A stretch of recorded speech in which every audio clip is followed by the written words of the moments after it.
Chers jeunes, membres d'église, chers internautes, bonsoir.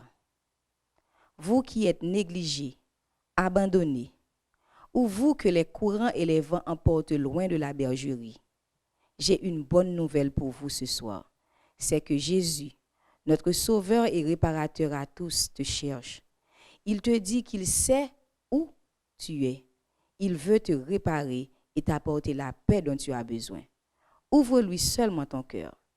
C'est sur ces mots que la direction de l'Église adventiste Auditorium de la Bible et la Sojaab passe par ma voix pour vous souhaiter une cordiale bienvenue au programme de ce soir. Nous allons avoir un chant pour commencer le programme, suivi de la lecture et de la prière.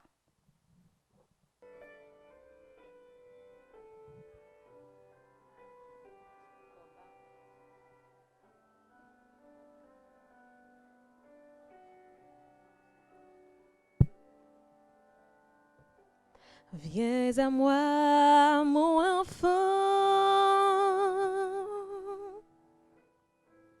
Pourquoi aurais-tu peur de ton père? Car ses bras sont grands ouverts. Je suis là. Je suis là. Et je vois des larmes dans tes yeux et je comprends ta douleur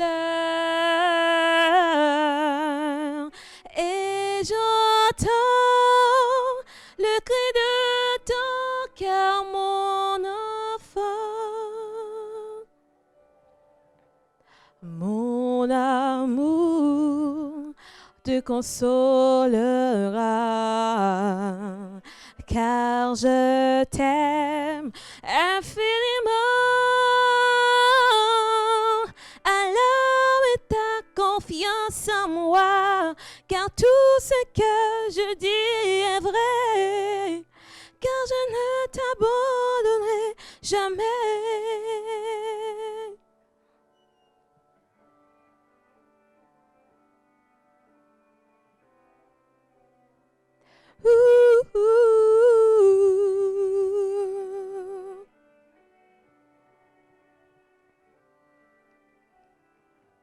Viens à moi, mon enfant.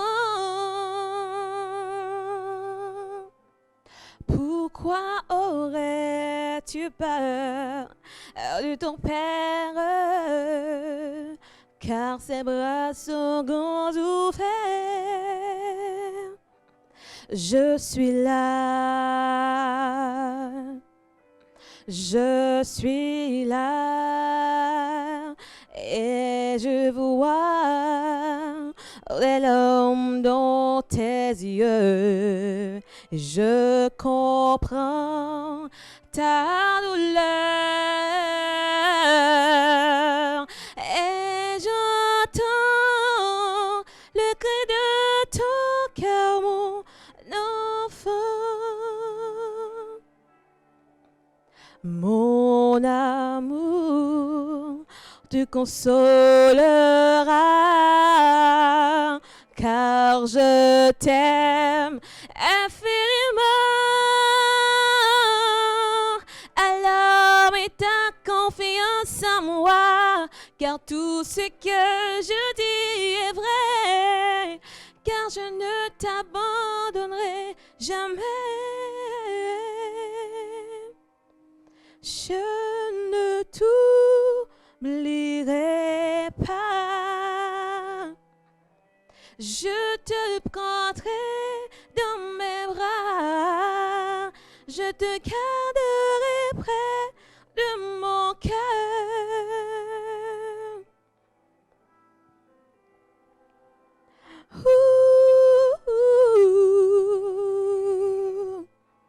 Je te garderai près de mon cœur.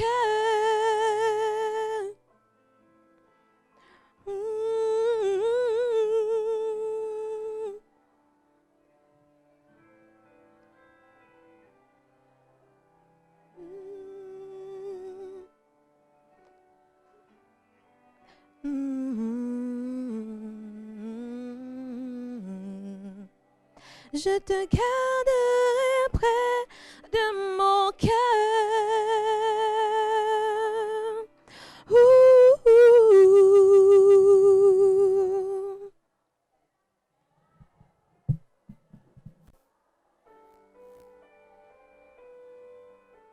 Frères et sœurs, amis, nous saluons dans le doux et précieux nom de Sauveur nous, Jésus-Christ. Nous comptons avec nous dans le moment ça, côté nous allons parler nous de deux maladies que nous sommes censés connaître, qui c'est hypertension artérielle et diabète, mais nous allons expliquer nous que Jean Caille, au monde qui souffre tous les deux en même temps, je cocktail ça dangereux. Hypertension artérielle, ça nous censé les tension, la caille noire et diabète, qui c'est maladie sucre que j'en habitué relé là. Deux maladies ça yo, cause commune yo due à augmentation, sédentarité et obésité la caille monde.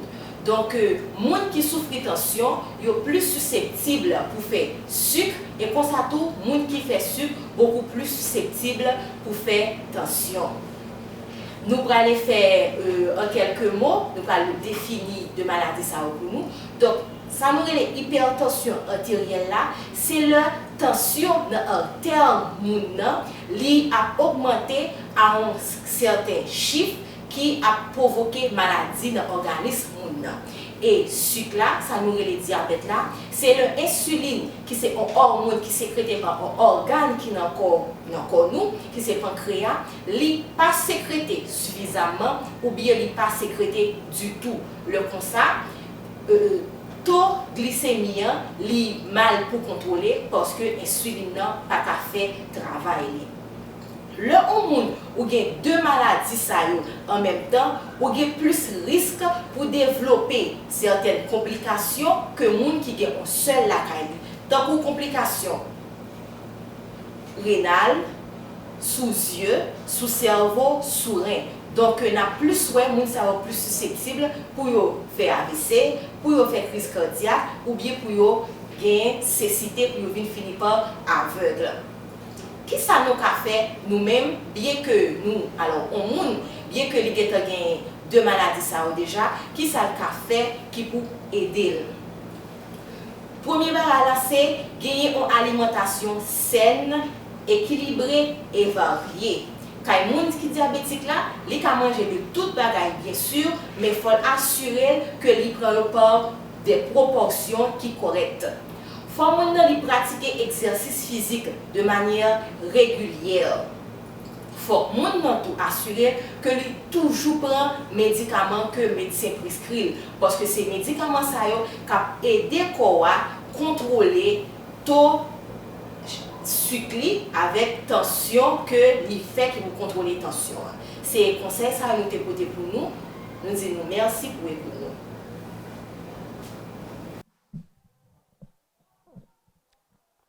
Chers frères et sœurs, amis visiteurs, chers internautes, chers jeunes, bonsoir.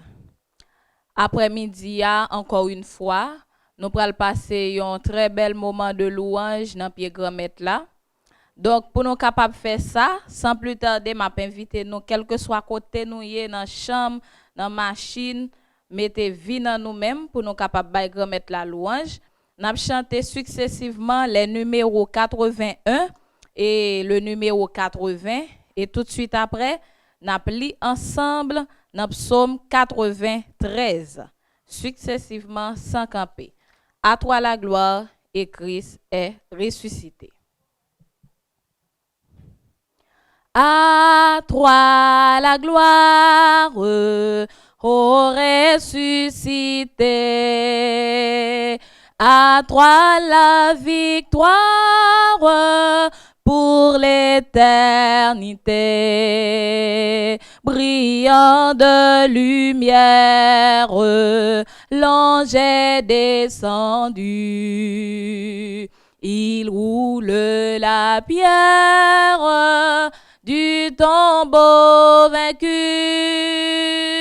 À toi la gloire, ô ressuscité. À toi la victoire pour l'éternité. l'éternité. Vois-le paraître, vois-le paraître. C'est lui, c'est Jésus, ton sauveur, ton maître.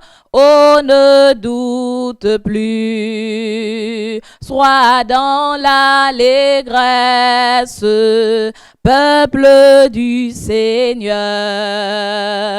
et redis sans cesse que Christ est vainqueur. Un peu plus fort, à toi la gloire, à toi la gloire, ô ressuscité. À toi la victoire pour l'éternité. Craindrai-je encore, il vit à jamais. Celui que j'adore, le prince de paix. Il est ma victoire, mon puissant soutien. Ma vie est ma gloire, non je ne crains rien. À toi la gloire, à toi la gloire, ô ressuscité. À toi la victoire pour l'éternité. Christ est ressuscité quand des chants joyeux sont triomphants, tout lieu soit exalté. À toi la gloire et l'honneur, ô Sauveur, ô puissant Rédempteur, du sépulcre tu sortis vainqueur, prince de vie et prince de paix. Gloire à toi, gloire à toi, gloire à toi, gloire à jamais. Christ est ressuscité, cherche en lui toujours. Oh, peuple racheté, force et secours. À toi la gloire, à toi la gloire et l'honneur. Ô Sauveur, ô puissant Rédempteur, du sépulcre tu sortis vainqueur, prince de vie et prince de paix. Gloire à toi, gloire à toi, gloire à toi, gloire à jamais. Christ est ressuscité, par lui nous vivons, et dans l'éternité nous régnerons. À toi la gloire et l'honneur, ô Sauveur, ô puissant Rédempteur. Du sépulcre tu sortis vainqueur, prince de vie et prince de paix. Gloire à toi, gloire à toi, gloire à toi, gloire à jamais. Gloire à toi, gloire à toi, gloire à toi, gloire à jamais. Gloire à toi, gloire à toi, gloire à toi, gloire à jamais. Amen. Nous lisons au psaume 93. Psaume 93. L'Éternel règne, il est revêtu de majesté. L'Éternel est revêtu, il est saint de force. Aussi le monde est ferme, il ne chancelle pas. Ton trône est établi dès les temps anciens, tu existes de toute éternité. Les fleuves élèvent, ô Éternel, les fleuves élèvent leur voix. Les fleuves élèvent leurs ondes retentissantes, plus que la voix des grandes, des puissantes eaux, des flots impétueux de la mer. L'Éternel est puissant dans les lieux célestes. Tes témoignages sont entièrement véritables. La sainteté convient à ta maison, ô Éternel, pour toute la durée des temps. Amen. Adorable Père des cieux, à ton nom gloire, l'honneur, magnificence au siècle des siècles. Nous te remercions, Seigneur, pour ton amour, pour les grâces et les bienfaits que tu nous donnes chaque jour. Nous te disons merci particulièrement, Seigneur, pour ce programme que tu as inspiré les dirigeants de l'Église auditorium de la Bible pour mettre à la disposition de nos frères et sœurs et amis à travers les ondes pour écouter la parole de Dieu, pour bénéficier de ta grâce et de ton amour. Merci pour tout cela. Nous profitons de ce moment, Seigneur, pour solliciter ta clémence, pour nous pardonner si nous avions commis des erreurs devant ta face. Aie pitié de nous. Oh, en ce moment, nous voulons te prier pour nos frères et sœurs, nos amis qui participent à ce programme. Tous ceux-là qui ont un problème quelconque, c'est le moment où nous te demandons, Seigneur, d'intervenir en leur faveur. Interviens comme tu as fait pour la femme qui avait la perte de sang. Elle a été guérie en te touchant. Père bien-aimé, visite ton peuple. Visite-les par chaque participant, Seigneur. Visite-le. Et que à la fin de ce programme, il puisse dire, il t'a rencontré. Seigneur, nous avons besoin de toi plus que jamais auparavant. Notre pays d'Haïti, qui traverse un moment très difficile dans son histoire. Nous savons que tu as un plan pour ce pays. Interviens en notre faveur.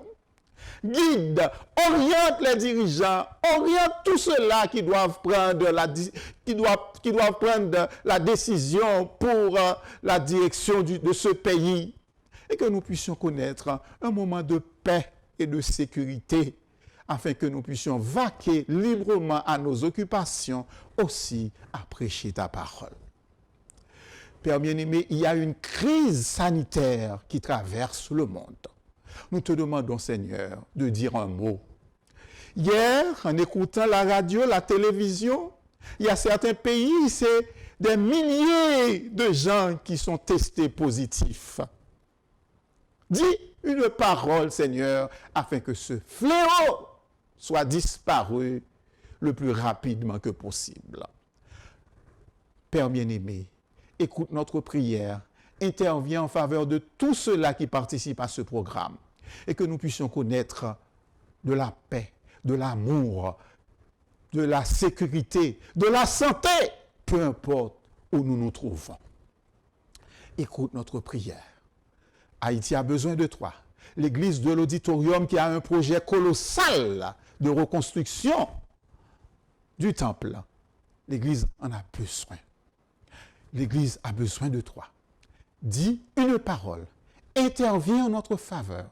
Bénis, pardonne, exauce ces faveurs et grâces.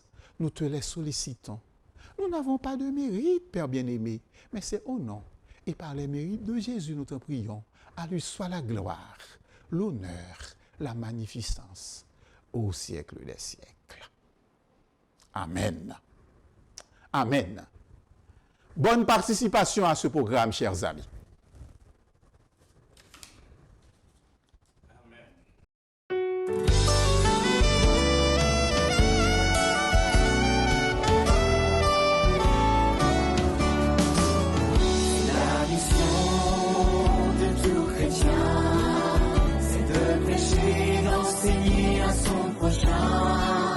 Seigneur, conduis-moi où tu veux, touche mes lèvres pour te louer.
chers jeunes, bien-aimés frères et sœurs, chers membres d'église et combattants pour le ciel, bonsoir et que la paix et la grâce de Dieu soient avec nous tous.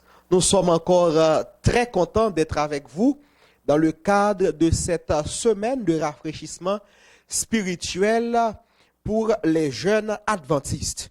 Nous autres à l'église adventiste du 7e jour auditorium de la Bible, nous nous alignons avec l'église dans le but de louer le Seigneur, de former les jeunes à la gloire de son Saint-Nom.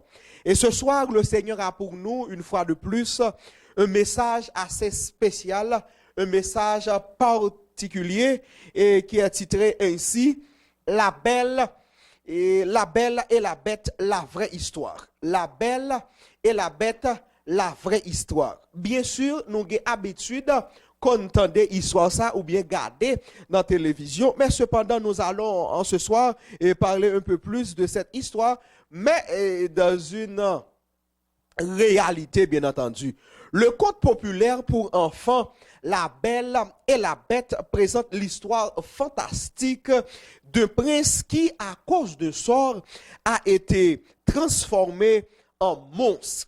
Son enchantement ne prendrait fin que lorsque quelqu'un pourrait l'aimer tel qu'il était. Cela s'est finalement produit lorsque un villageois mignon est venu dans son château pour chercher son père perdu. L'histoire se termine lorsque le charme est rompu et que les jeunes se marient et sont très heureux. Comme toutes les histoires se terminent d'ailleurs. L'Apocalypse nous présente une histoire impressionnante, la véritable histoire de la Belle et la Bête. Dans cette histoire, l'origine de la bête a atteint son état non à cause de sort, mais à la suite de sa désobéissance à Dieu et ne tombe pas amoureux du protagoniste, mais la poursuit à des fins égoïstes. La fin est heureuse, non pas parce qu'il y a mariage, mais parce que la beauté et le triomphe, la beauté et triomphe de la bête. Apocalypse 12, que nous allons lire certains versets, nous présente déjà certains éléments clés concernant la bête. Lisons en Apocalypse chapitre 12, les 3 premiers versets. Je lis pour vous. Un grand signe apparut dans le ciel. C'était une femme enveloppée du soleil, la lune sous les pieds et une couronne de 12 étoiles sur la tête. Elle était enceinte et elle criait, car elle était en travail dans les douleurs de l'accouchement. Un autre signe apparut dans le ciel c'était un dragon rouge de feu qui avait 7 têtes et 10 cornes. Et sur ces têtes, 7 diadèmes. Donc, dans l'Apocalypse chapitre 12, nous avons 2 symboles. Nous avons la femme et le dragon. Rapidement, nous allons essayer de comprendre d'abord la femme à travers la Bible. J'aimerais que vous compreniez que Satan travaille aussi à travers des gadgets électroniques. Mais à travers Apocalypse 12, nous pouvons comprendre que l'œuvre ultime de Satan, c'est de contrecarrer le pouvoir de Dieu, c'est de contrecarrer l'autorité de Dieu. Et maintenant, jusqu'à cette présente minute, il continue avec cette œuvre colossale. Oh, mesdames et messieurs, chers jeunes, laisse-moi vous dire, même à travers les gadgets électroniques, Satan poursuit ses œuvres et contre Satan. Écoutez, mesdames et messieurs, chers jeunes, tout ça qui allait à l'encontre du Dieu vivant, tout ça qui est capable de contrecarrer le pouvoir de Dieu ou bien qui prônait l'autre norme qui pas venu de la Bible, eh bien tout ça yo découlé de dragon ou bien de Satan. Tout ça yo allé eh bien pour capable combattre Satan. Mesdames et messieurs, nous allons continuer pas oublier dans le message précédent, nous dit que pour capable interpréter la Bible, seul livre qui est capable d'aider, c'est encore là la Bible. En d'autres termes, la Bible s'interprète elle-même. La Bible s'explique. Et c'est pourquoi nous allons utiliser la Bible pour comprendre la signification de la femme dont on parle à travers les Saintes Écritures, soit en Apocalypse chapitre 12. Je vais vous lire rapidement la parole en Éphésiens chapitre 5, versets 25 et 26 et 2 Corinthiens 11, verset 2. Et je vous lis rapidement ce qui suit. Éphésiens 5, 25 et 26. Marie, aimez votre femme comme Christ a aimé l'Église.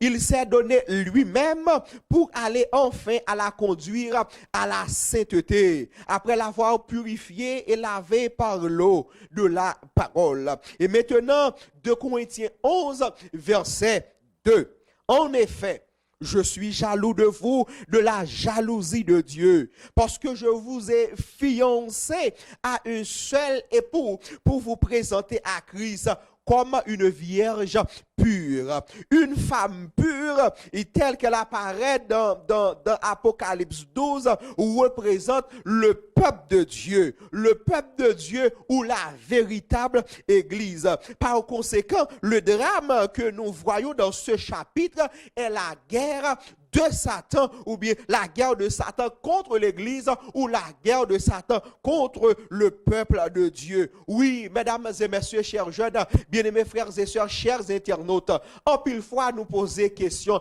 est-ce que, si n'a parlé de peuple de Dieu, si n'a parlé de la vraie Église, est-ce qu'effectivement, eh bien, existait une vraie église sur la terre? Est-ce qu'il y a un peuple sur la terre qui a accepté la Bible Jean Liéa, qui prend les prescriptions de Dieu et qui applique yo? Et c'est ça que fait nous prenons essayer de comprendre quelque chose à travers Matthieu chapitre 16 verset 17 et 18. Lisons ensemble. Ou bien je lis pour vous. Jésus reprit la parole et lui dit: tu es heureux, Simon, fils de Jonas, car ce n'est pas une pensée humaine qui t'a révélé cela, mais c'est mon Père céleste. Et moi, je te dis que tu es Pierre, et que sur ce rocher, je construirai mon église, et les portes du séjour des morts ne l'emporteront pas sur elle. L'avez-vous remarqué, chers jeunes? Dieu a une église. Dieu gagne l'église et le relève à travers Matthieu chapitre 16, 17 et 18. Il relève mon église. C'est une église qui est propre à Jésus. C'est une église qui est propre à la vérité. Mais dans le monde, laisse-moi vous dire qu'il y a environ, dans le christianisme seulement, il y a environ 30 000 dénomination. Parfois, nous confondons religion et dénomination. Par exemple, nous-mêmes, en tant qu'adventistes, nous appartenons à la religion du christianisme. Nous faisons partie du christianisme parce que nous croyons en Jésus. Mais nous dénomination par nous en église adventiste du 7e jour. Eh bien, il y a environ 30 000 dénominations. Yo tout yo dit c'est l'église, bon Dieu. Yo tout yo dit c'est l'église de Jésus-Christ. Yo basé sur la vérité. Eh bien, à la lumière de la parole de Dieu, nous prenons qui ça la Bible dit. Dans Apocalypse chapitre 12, nous trouvons au moins 5 indices qui présentent ou bien 5 caractéristiques de la vraie Église. Et la première caractéristique, c'est très intéressante, mesdames et messieurs, c'est que la vraie Église croit en l'Évangile. L'Église Jésus-Christ, il croit dans l'Évangile, il croit dans bonne nouvelle Jésus. Pour qui ça? C'est parce que Apocalypse 12, verset 1 dit comme ça, il présentait l'Église comme la femme qui enveloppait du soleil. Mais qu'est-ce que cela veut dire? Malachie 4, verset 2 dit quoi? Malachie 4, verset 2 dit, mais pour vous qui craignez mon nom, se lèvera le soleil de la justice et la guérison sera sous ses ailes. Vous sortirez et vous sauterez comme les veaux d'une étable. La vraie Église accepte le salut et uniquement et exclusivement par la grâce. La vraie Église pas croit qu'on est capable d'acheter salut. La vraie Église croit qu'on est capable de recevoir ou trouver le pardon uniquement en Jésus par la foi en lui. Étant donc justifiés par la foi, nous avons la paix avec Dieu par notre Seigneur Jésus-Christ. Et ça veut dire que la vraie Église croit en Jésus comme son seul Seigneur et Sauveur. C'est la première caractéristique de la vraie Église. Il faut bien noter, chers jeunes. Et deuxième caractéristique, c'est que la vraie Église vit l'espérance du second retour. Oui, la vraie Église vit l'espérance du second retour.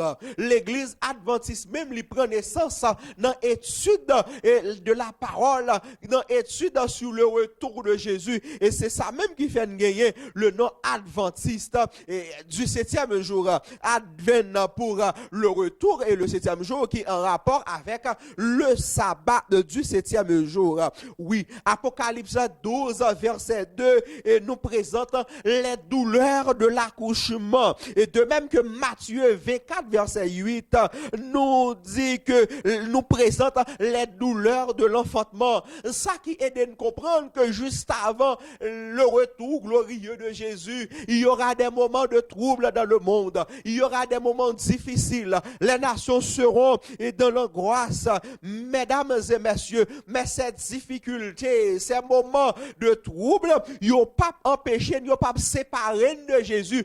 Au contraire, nous avons commencé par louange, parce que nous avons dit oui, Seigneur, nous en, Maître, nous en, Sauveur, nous en route, li a venu pour capable délivrer.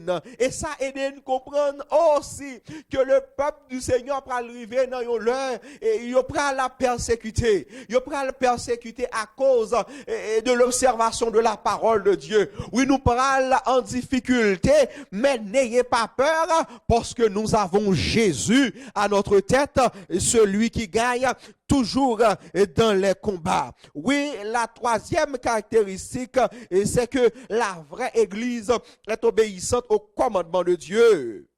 Apocalypse 12, verset 17, dit que le fils de la femme, le fils bien, est caractérisé par les commandements. En d'autres termes, on pourrait dire que l'église de Dieu, l'époux du fils, l'église de Dieu observe les commandements de Dieu. C'est l'église qui embrasse, c'est l'église qui admet, c'est l'église qui pratique, c'est l'église qui observe les commandements de Dieu, et ces commandements se trouvent dans la Bible. C'est comme un résumé qui se trouve en Exode 20, verset 1 à 17. Pourquoi nous disons c'est un résumé? C'est parce que il y a plein d'autres choses à travers la Bible qui sont considérées comme des éléments nécessaires nous devons observer en tant que chrétiens. Oui, caractéristique numéro 4 pour identifier la vraie Église, c'est que la vraie Église croit aux dons spirituels, en particulier au don de prophétie. Et dans le même verset du chapitre 17, Apocalypse nous dit que la véritable Église a le témoignage de Jésus. Oui, la véritable Église a le témoignage de Jésus. Et de même, dans Apocalypse 19, verset 10, nous trouvons que le témoignage de Jésus est l'esprit de prophétie. En d'autres termes, l'église de Jésus-Christ croit au don prophétique, l'église de Jésus-Christ croit à la prophétie. Et nous autres, adventistes du 7e jour, nous croyons que Dieu a manifesté sa présence à travers le ministère d'Ellen White pour la prophétie de l'église du reste. Et ça veut dire, et chers jeunes bien-aimés dans le Seigneur, nous marchons vers le ciel et nous croyons en la prophétie. Si un jeune jeune, si yon membre l'église adventiste dit que li pas croire dans le don de la prophétie, li pas croire au second retour de Jésus, nous capables de dire tout simplement ou besoin plus de formation. Nous croyons en ce don. Et cinquième caractéristique, la vraie église est une église triomphante. Il est dit, Apocalypse 12, et que la femme a une couronne de 12 étoiles. Apocalypse 12, verset 1er. Et la couronne dans la Bible est un symbole de victoire. À travers Apocalypse 2, verset 10 et 2 Timothée 4, verset 8, nous pouvons conclure que la couronne ici, c'est un symbole de victoire. Et chers jeunes, nous croyons que notre victoire est assurée en Jésus. Chers membres d'église, en tant que chrétiens, en tant que croyants, nous espérons que nous allons remporter la victoire. Pour qui ça nous dit que nous allons remporter la victoire? Et si nous t'avons corrigé tête pour nous dire que nous avons déjà remporté la victoire parce que notre Seigneur Jésus, il était né, Jésus a grandi, Jésus est mort, Jésus est ressuscité et maintenant Jésus est assis à la droite de son Père. Il est en train d'intercéder pour toi. Il est en train d'intercéder pour moi. Il est en train d'intercéder pour nous tous auprès de son Père là-haut dans le ciel. En dépit des assauts de l'ennemi, en dépit des attaques, en dépit des persécutions que l'Église subit à travers son histoire, mais jusqu'à présent, la victoire encore est pour l'Église de Dieu parce que nous servons Jésus, celui qui gagne toujours les combats, celui qui gagne toujours dans les guerres. Et c'est pourquoi nous bénissons son Saint-Nom. Nous croyons encore en son pouvoir, en sa toute puissance, parce qu'il est Michael, le défenseur de son peuple.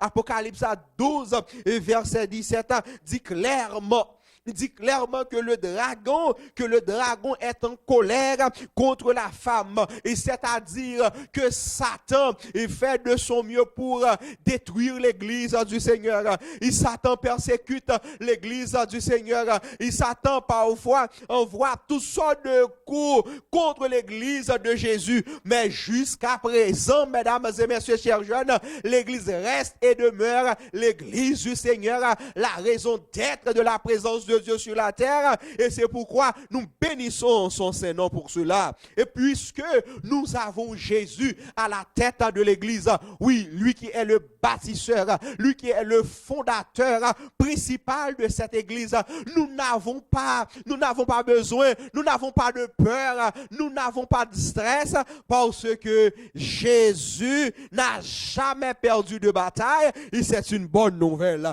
Est-ce qu'en ce soir, une fois de plus, chers jeunes, chers internautes, est-ce qu'on peut t'arrimer faire expérience ça pour capable entrer plus fort en Basel Jésus? Tandis que nous avons fini le message à Soya. Moi, je vais raconter une histoire d'une jeune fille qui était addictée par le tabac, par toutes sortes de drogues, par l'alcool. Elle était seulement gagnée dans la ville deux activités. Elle travaille et puis passer dans le magasin, acheter cigarettes, acheter toute bagaille toxique pour détruire la ville. Et yon leur, te gen yon collègue qui t'invite dans une semaine de prière, dans un programme à l'église. Il était fait tout ça possible de lui pour le pas aller à l'église là.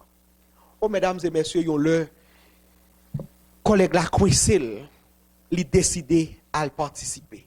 Et lorsqu'elle était arrivée, il était passé un sabbat l'église là. Après, il était fini passer sabbat ça, non après-midi, il était retourné encore pour être capable d'aller participer dans d'autres programmes en déplacement avec les jeunes, les éclaireurs, avec les jeunes de l'église. Et maintenant, à midi, ils étaient également mangé ensemble. Et il était passé 24 heures dans la présence de mon Dieu. Et à ce moment, il était réalisé que c'est un bon moment, il était capable de passer. Il y a un moment qu'il était passé dans la présence de mon Dieu. En passant, qui te me dit, puis bon moment capable de passer. Et c'est pas dans un disco. Puis bon moment capable de passer. Et c'est pas dans un film. Puis bon moment capable de passer. C'est pas dans blague. Puis bon moment capable de passer. c'est dans la présence de Jésus. Lui-même qui a changé, lui-même qui a combattu nous, lui-même qui déjà a remporté la victoire. Ou a gagné seulement pour capable intégrer victoire ça. Ou a gagné seulement pour capable entrer là-dedans. Et c'est comme ça qu'il a continué à fréquenter l'église là. Et après 6 mois, il a demandé baptême. Et lorsqu'il a recevoir le baptême, il t'a témoigné pour te dire que les éclaireurs, pour te témoigner, il t'a dit que les seigneurs étaient tellement encadrés. Il t'a joint à travers le club de la jeunesse, il t'a joint des familles, il t'a joint des amis, il t'a joint des encadreurs à travers le ministère de la jeunesse de l'église adventiste. Et c'est ça que tu es considéré comme un support. Et c'est ça que fait, après 6 mois, tu es prêt pour te recevoir le baptême. Effectivement, ville t'a changé. Oh, il pas de penser que tu t'a quitté tabac là. Il pas de penser que tu t'a quitté alcool. Il pas de penser que tu es capable de quitter toutes sortes de drogues, tout ça qu'on est qui nocif, qui terrible à la santé. Mais grâce à sa rencontre avec Jésus, sa vie a été changée. Elle a été transformée parce que Jésus est rentré dans la ville. Jésus a un pouvoir pour le changer, chers jeunes. Jésus a un pouvoir pour le transformer la vie. Jésus a un pouvoir pour le capable et dire à ennemi, retire-toi de mon enfant, car je l'ai racheté à travers mon sang précieux. En ce soir, est-ce qu'on t'a aimé faire Jésus sa plus confiance? Est-ce qu'on t'a aimé rentrer dans le camp victoire là? Est-ce qu'on t'a aimé intégrer grâce à que Jésus a beau à soya? Oui, pas oublier, pas gagner 3 camps, gagner 2 camps. Soit ou dans le camp Jésus ou bien dans le camp dragon. Est-ce que vous avez arrêté dans partie l'église là, la femme qui observe les commandements de Dieu et qui croit au second retour de Jésus et qui croit dans le don de la prophétie et qui vit dans l'espérance de son retour, l'église militante, l'église triomphante. Et si tout bon, ou croyez que Jésus dans tête l'église là, ou croyez que Jésus après tourner très bientôt, ou croyez que l'église là gagne le don de la prophétie, qui t'aime dire l'église adventiste du 7e jour, répondre à tous les critères ça yo, nous respecter les commandements de Dieu, nous croyons au don de la prophétie. Nous vivons dans l'attente du grand retour de Jésus. Nous croyons que Jésus déjà remporté la victoire. Et nous croyons que la vie cherche très bientôt. Si également, vous croyez dans bagaille ça yo soya, nous avons demandé pour capable baisser tête pour capable faire une prière ensemble. Père Saint, nous te disons merci pour le message de ce soir. Nous savons que nous sommes faibles. C'est pourquoi en cet instant, nous te demandons de nous remplir de la toute-puissance du Saint-Esprit, afin que nous soyons toujours du nombre de la vraie Église qui garde tes commandements et qui vit dans l'espérance de ton prochain retour. Fais grâce aux jeunes de l'auditorium, fais grâce aux jeunes de la fête chasse, tous les jeunes du monde entier, ils sont entre tes mains. Sanctifie, délivre, pardonne, au nom de Jésus qui vit et qui règne, au siècle des siècles. Amen. Oui, chers jeunes, nous croyons au second retour de Jésus. Nous vivons dans cette attente. Nous croyons que l'Église a le don de prophétie à travers le ministère d'Ellen White. Nous croyons que l'Église a déjà remporté la victoire parce que son chef n'est pas un pasteur. Son chef n'est pas un prêtre. Son chef n'est pas un ancien. Nous croyons que cette Église a déjà remporté la victoire parce que son chef s'appelle Jésus de Nazareth, le Dieu de toute victoire, de toute gloire, qui est capable d'aimer Jésus, qui est capable de membre l'Église jusqu'à ce que Jésus retourne. Bonne soirée, qu'il nous garde et nous bénisse. Nous venons d'ouïr les belles paroles que Dieu avait à notre intention ce soir. Il nous reste qu'à le remercier pour sa présence et vous, chers internautes, de nous avoir suivis. Nous vous donnons rendez-vous demain, si Dieu veut, pour un programme similaire. Bonne soirée à vous tous.